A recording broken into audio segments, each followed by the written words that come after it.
What is up, y'all? It's Jazz, and I am back with another reaction video.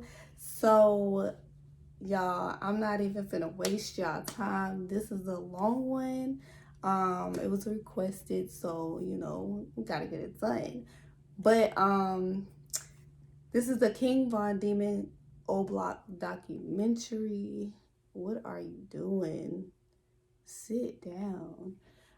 This is the King Von documentary, and we are just about to get right into the video. If you are new, make sure you subscribe to the channel, turn on your notification bell so that you know when I upload. We are on the road.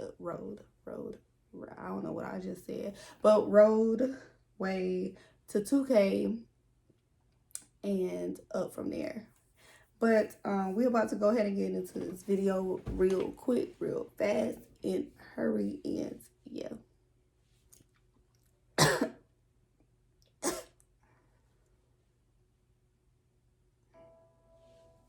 October the 20th. Goals I got for 2021. Alright, I'm trying to, everybody goes go up to another notch. I did all the touch bases with like the family shit. Now I'm trying to help the community. Now I'm trying to get places like this about little daycares and just anything to generate money and make the community better.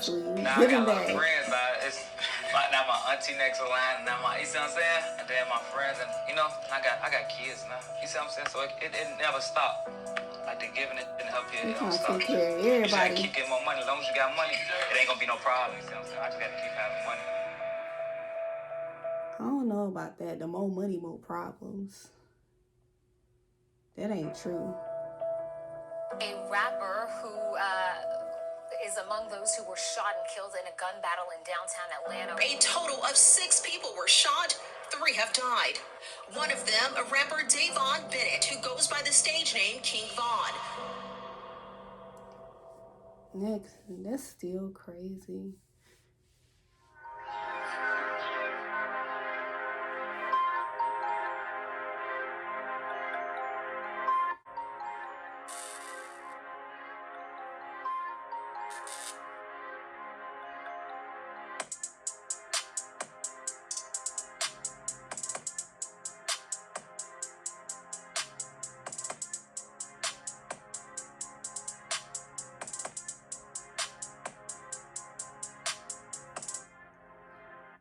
So I see Dirk is in it. Like, why are they trying to say Dirk set this man up? Like, aren't they cousins? Like, I don't understand why people keep saying like Dirk set him up, or he was part of the setup, or however it's supposed to be. Like, I don't understand it.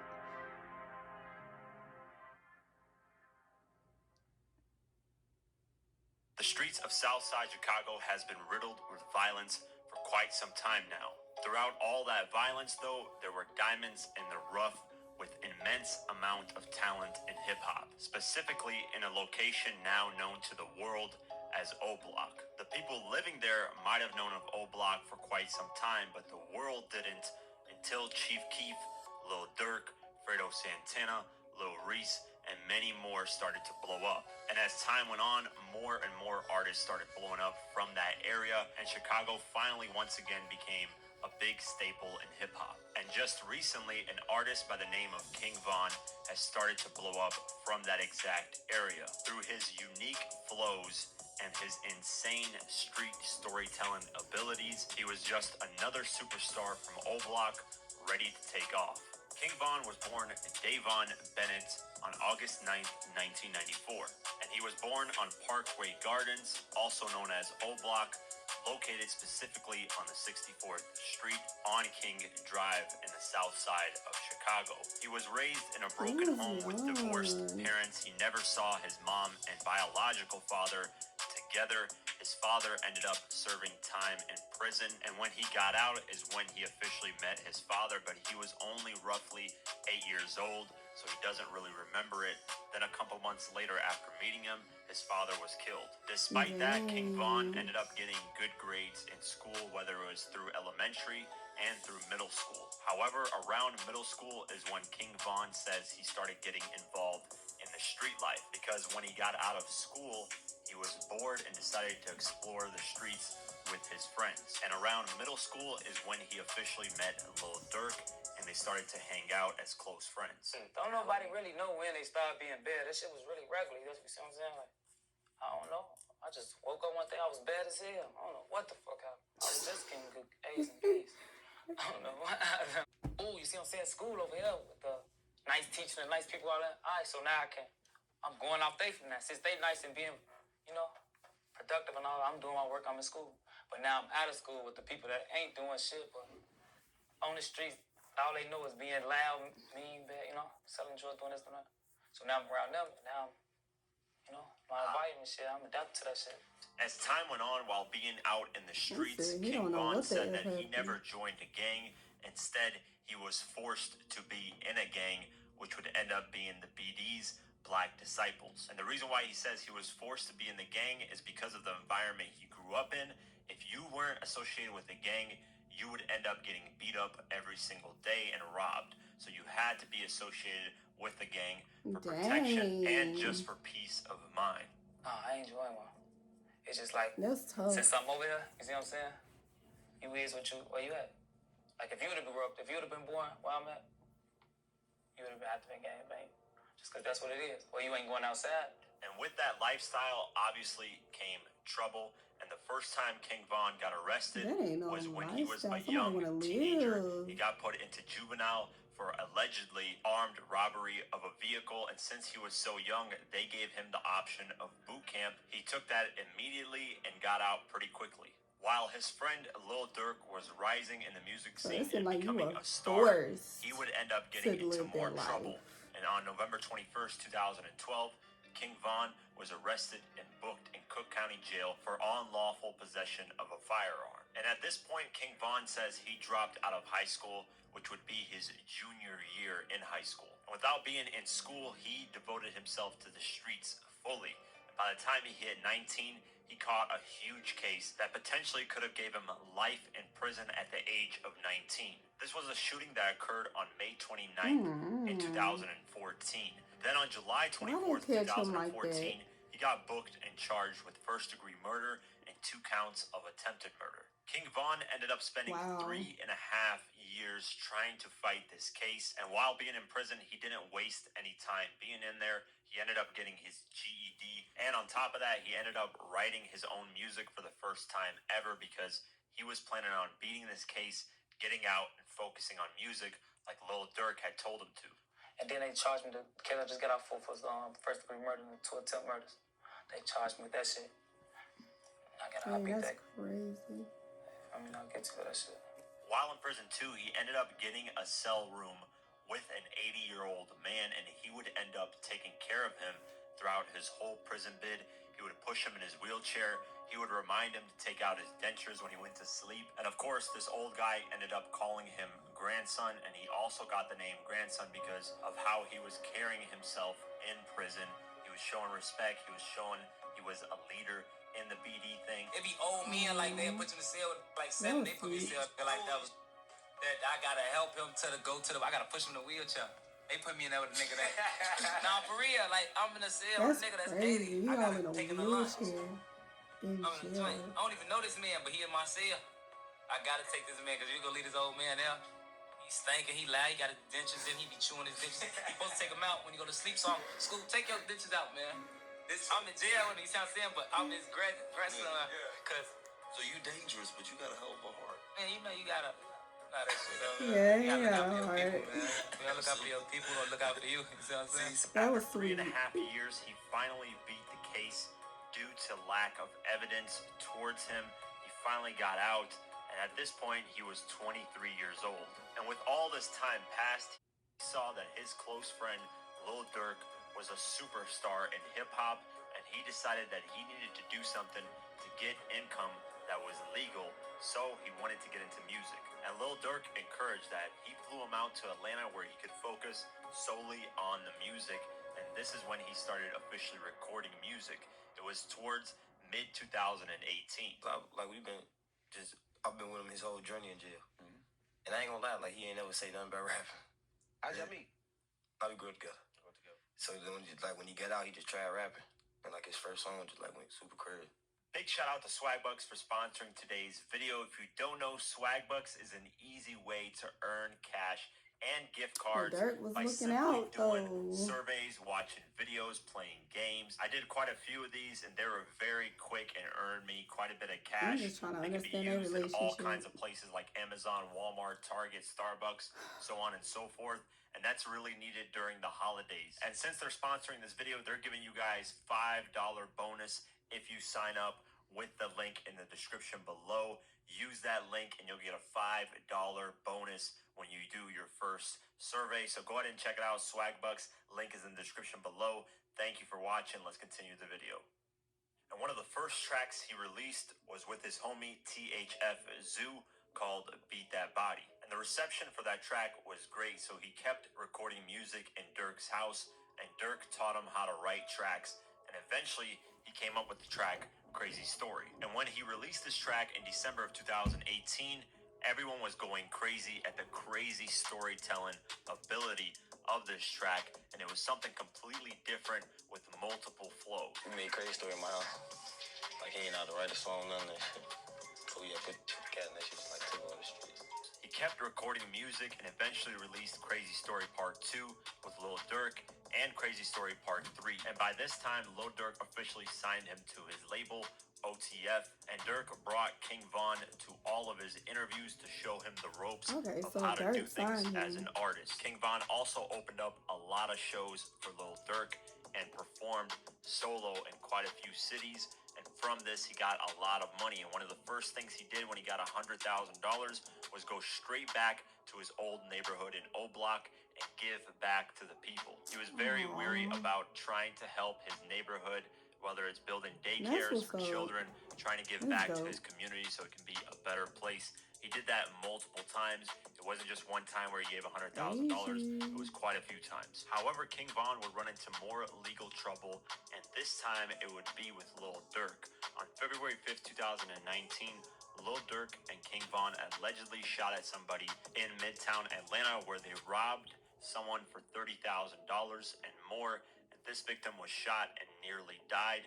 And there were cameras there that caught the incident. So on June 2019, Lil Durk and King Von had to turn themselves in. The rapper, whose real name is Dirk Banks, turned himself in at the Fulton County Jail earlier tonight. Police say he shot a man outside the Midtown Atlanta restaurant back in February. Then Lil Durk's lawyer immediately worked to get bonds set for Lil Durk and King Von because they had no bond available at that time. The lawyer got to work and got the bond set. Lil Durk was released on June 21st, 2019 on $250,000 bond. Then just a couple days later, King Von was released on a $300,000 bond. Then immediately after that, King Von started focusing on the music once again. And as time went on in 2019, he started to learn how to become an artist, how to conduct interviews, and how to write tracks in full form from hook to verse, hook to verse. Then he finally dropped his debut mixtape on September 20th, 2019, called Grandson Volume 1. And this mixtape was released independently despite being signed to Lil Durk's Only the Family.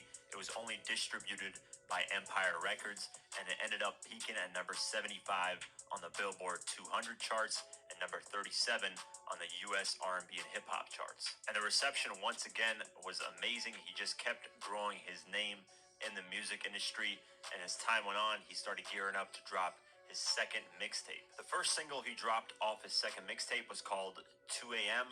on November 16th, 2019. Just a couple weeks later, he dropped the second single, Rollin', on November 29th, 2019.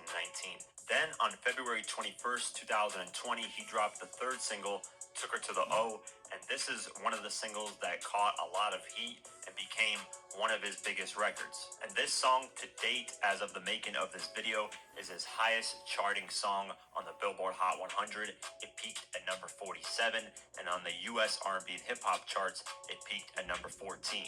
Then on March 6, 2020, he dropped his second official mixtape called LeVon James, which is a wordplay of his favorite basketball player, LeBron James. And this mixtape, it debuted a lot higher than his first one. It peaked at number 63 on the Billboard 200 and peaked at number 36 on the top R&B and hip hop albums. With the success of the music, King Von was focused heavily on the music, but he still had a couple of beefs going on, whether it was in the streets or in the music industry. The street beef that he had was with his ops, FBG Duck, who was with the GDs, and King Von was with the BDs, who was on the opposite side, so they had a bunch of street beef. FBG Duck was best friends with a kid named Tuka.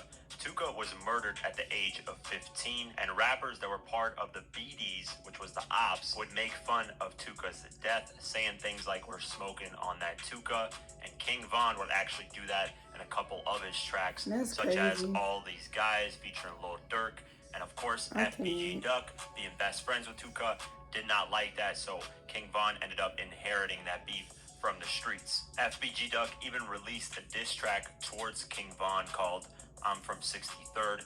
King Von would respond by saying it's trash. The other beefs that King Von had were more industry driven. One was with famous Dex and the other was with 6ix9ine. Despite all this, he kept focused on the music and he was gearing up to finally drop his debut album. The first single he dropped off the album was called All These Hitters, featuring Lil Durk, and this was released on August 5th, 2020. And this track peaked at number 77 on the Billboard Hot 100 and number 31 on the US R&B and hip hop charts. Following this, he dropped the second single off the album called How It Go on August 28th, 2020. Then on October 5th, 2020, he went on Instagram and announced his debut album, Welcome to O Block, would be released on October 9th, 2020. But when October 9th came, King Von said he had to push the album back and instead released the third single off the album called I Am What I Am, featuring 5Yo Foreign. Then he revealed the album would be released on October 30th, 2020, but before the album came out, he dropped one more single called Galish Place on October 23rd. Then finally, on October 30th, 2020, King Von drops his debut album, Welcome to O Block. The album debuts at number 14 and sold 25,000 copies within its first week. King Von, however, would never get a chance to see the first week numbers of his debut album because on November 6th, 2020, King Von would end up getting killed due to an altercation at an Atlanta hookah lounge. King Von that night was out and about promoting his debut album. He had scheduled an album release party at Atlanta's Opium Club on Thursday, November 5th that night, and everything was going fine. King Von's manager says that after the album release party, they were all scheduled to go back to the hotel and sleep. However, Von's manager says that King Von was off that night for some reason. After the album release party, they all went back to their vehicles and started heading back to the hotel like planned. But King Von's manager says that King Von decided... It be like that though, when something is just not right, it's just like everything be off. Like, you just be knowing it, like you can feel it. ...randomly to take a different turn and go to an after-party club. Von hopped in his security bulletproof truck with two other people and the driver and randomly decided to go to the after-party club. Once they got there, they realized none of the other people were there, so Von's DJ called and said, "Where are you guys at?" And that's when they realized that Von decided to go into an after-party club and not go back to the hotel. So after King Von's team finally came to the after-party club where King Von was at, they said that King Von was staying in his bulletproof truck for 30 to 35 minutes, not going into the club at all. King Von's friends decided to go back into their vehicles because it was really cold out that night and they were wondering, what is King Von doing? King Von's manager then comes into the passenger side of King Von's security bulletproof truck and asks him, "Why is it taking forever for you to go inside? Let's go." He then says, "Let's go." His security then checks the building inside and out to see if there's a threat. Now, King Von's manager says that they couldn't bring in guns to the club because it's a security risk, so all the security and everyone else who had weapons had to put it back in the vehicle. Von's manager says that one of King Von's friends came to the driver's side of King Von's vehicle and told King Von that Quando Rondo pulled up to the Atlanta after party club, and he said that Quando Rondo was essentially lacking, meaning he didn't have anyone around him. It was just Quando Rondo and a driver. And Von's manager says that right when King Von heard that, he immediately got out the car and went at Quando Rondo and started fighting him. And everyone at this time was genuinely confused at what was going on. Nobody Had in he each not have camp known, was he would even have been over prepared. there. Then a white car pulled up, and King Von's team had no idea who that white car was affiliated with. Out the car came Lil Tim, which was Quando Rondo's friend. He comes from the backside of King Von and shoots him multiple times. King Von's manager says that Lil Tim let off 5 to 6 shots. 2 of the bullets hit King Von. 1 hit him in the torso, 1 hit him in the thigh.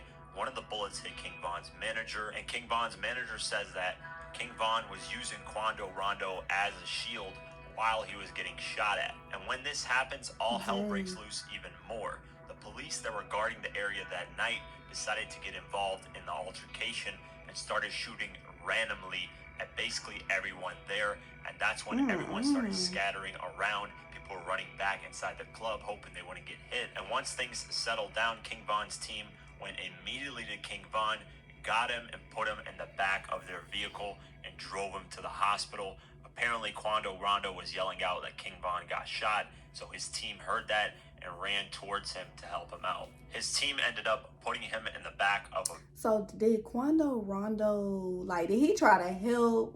Was he like, did he care at all? Like, I know some people was like, he was trying to help, he was holding them or whatever the situation was, and then some people just like, nah, that won't that. Like, what's the real? Vehicle. They drove off to the Grady Hospital in Atlanta, and apparently King Von was conscious the whole time, telling the people in the car to calm down and relax and that he's going to be okay, because everyone in the car was panicking about what just happened. They drove him to the Grady Hospital in Atlanta and immediately started performing surgery on him, but during the surgery process, he didn't make it. When the news officially came out, it was reported that King Von was in critical condition and that he was shot by the Atlanta Police Department. But as time went on, we realized obviously this wasn't the case. In the afternoon of November 6, 2020, it was officially announced that King Von had passed away at the age of 26. It was also reported that someone else had passed away as well, and 4 other people were injured, including King Von's manager and Lil Tim, who was the one who shot King Von. A couple days went on, and Lil Tim was officially charged with the murder of King Von. And as time went on, more security footage came out, and Quando Rondo's team and lawyers are now saying they are practicing self-defense in this incident. And in Georgia, we have a stand your ground law, and that means that if your life is in danger at any moment, you have a right to defend yourself, whether you shoot at them or kill them. After this, there were a lot of rumors as to why Quando Rondo and King Von got into it. There were rumors that it's because NBA YoungBoy and King Von were dating the same type of female, but King Von's manager denied that. King Von's manager denied actually a lot of rumors that were going around, and all these are false. They're just claims from media sources that don't have any sources. King Von's manager, however, did say that King Von went on Instagram Live quite a few times and said that he would put hands on Quando Rondo and his team, and he never mentioned that he would use weapons if he ran into them.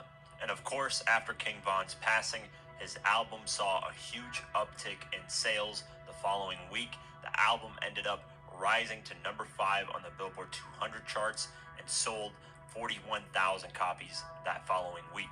King Von's family and management company have released a statement about how they're going to move forward with King Von's remaining music. They said, "Thank you to everyone who has showed their outpouring of love for King Von. You all played a massive role in Von's accomplishments, and by continuing to play his music and sharing your stories about how he has inspired and influenced you all, you're keeping his legacy alive. To celebrate Von's artistry, vision, and the immense love that he had for his fans, we will be continuing his rollout of Welcome to O Block while working to share unreleased music and interviews that he devoted his creativity into completing. Von had also been working on new endeavors that we will be announcing down the line. Love, Von's family and team." Von had plans of putting on all the people around him. He was actually going to get most of the people around him signed to a record deal and have them have $50,000 in their pocket. He's gone back to O Block and given back $100,000. Y'all, one thing about him, he seemed like he was a really good person, and that he took care of like everybody that was around him. He had a big heart, and you can tell like he showed it. He Quite a went few back and times, gave and he back. had plans to open up daycares in O Block and just improve the community over there. I only say that to say this. King Von was often painted by the media as this demon person who didn't care about anyone at all. And days before King Von passed, he did an interview But that where he hard. explained how upset he was at YouTubers or the media in general that were painting him in such a negative light. Now, I'm not saying King Von was the most perfect human being, but we must remember that King Von is just a product of his environment. Any one of us watching this video right now, even me, the one who created it, if we were put in an environment where every day was killing and every day was poverty and every day was struggling, you yourself would turn into a savage because that's the only thing you can do to defend yourself in that environment. Von himself in interviews has said he wishes his mother was born in a better environment because he would have turned out a lot better as well. But he says he was dealt the cards that he was dealt with, and this is how his life turned out. It ain't squash it. I wish it never happened in the first place. Like, Right. I wish a lot of shit ain't never happened. You know, of course you wish your homie never got killed, of course. But, you know, Because you in a different space in life right now. You know what I'm saying? yeah, like it'd have been. I wish I never grew up in the projects. I wish a lot of shit. I wish my mama had some money. A lot of shit. If I could wish a lot of shit would be different, but it just happened like that. And he tried to make the best of it. He was improving. It just He was happened trying like to improve that. his community that he grew up in. He was trying to put on his friends, and unfortunately, he didn't get the best chance to do that. He was His life looking was out for cut short real. at the young age of 26. And while working on this documentary, I ran into a Tupac interview that is over 25 years old and still is Look at true AG. to this day. You hear a lot of controversy going on right now about rap. Just Time Warner dropping Interscope and a lot of things that have resulted from people saying it's a bad image, it's bad for young people. Tell us your comments on that. I've said so many comments on this, but basically, it's a hypocritical view. Because what you're saying is, it's okay for us to live in the dirt, in the gutter, and less than human conditions, but it's not okay for us to tell people that we're living in these conditions. Everything was cool, you know. The ghetto was okay. It was habitable until we started talking about exactly what were the repercussions of living this type of lifestyle. What happens when you live in this kind of environment? What type of person it changes you into? Now all of a sudden it's like you can't talk about that. But this is what we live in. We don't have a choice. You know what I mean? It's either we really kill people, do dope, sell dope, and have murders and do all this crazy stuff, or we talk about. With that being said, I hope you enjoyed this documentary, and long live King Von. Wow. Long live Von. OMG.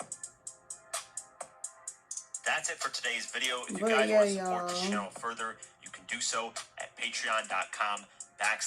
Okay, so that was the end of the documentary video. It was pretty interesting. Like, I'm just not understanding, how people really think like Dirk has something to do with it. Like, I'm not understanding, but maybe people don't know. Maybe people know something that, you know, other people don't, because like I seen like a lot of controversy, like a lot of comments going back and forth. He didn't do it, he did do it, this and that. They was cool, they like this, they grew up together. But I mean, yeah, nowadays that don't mean anything, but like, I don't know, I just don't see it. And then like I was wondering, like, I want to do like Asian, just like sit back and have her moments, like just looking at videos. I'm sure she probably do, like sit back, look at videos of Von, like, because I mean, she seemed like she missed him like crazy, but hey, I don't know. But that was a pretty interesting documentary. If y'all want me to react to more, make sure y'all comment down below. Be sure to subscribe, hit that notification bell, and what is this? Make sure y'all hit that notification bell. And yeah, I will see you guys in the next video. That's it. That's all.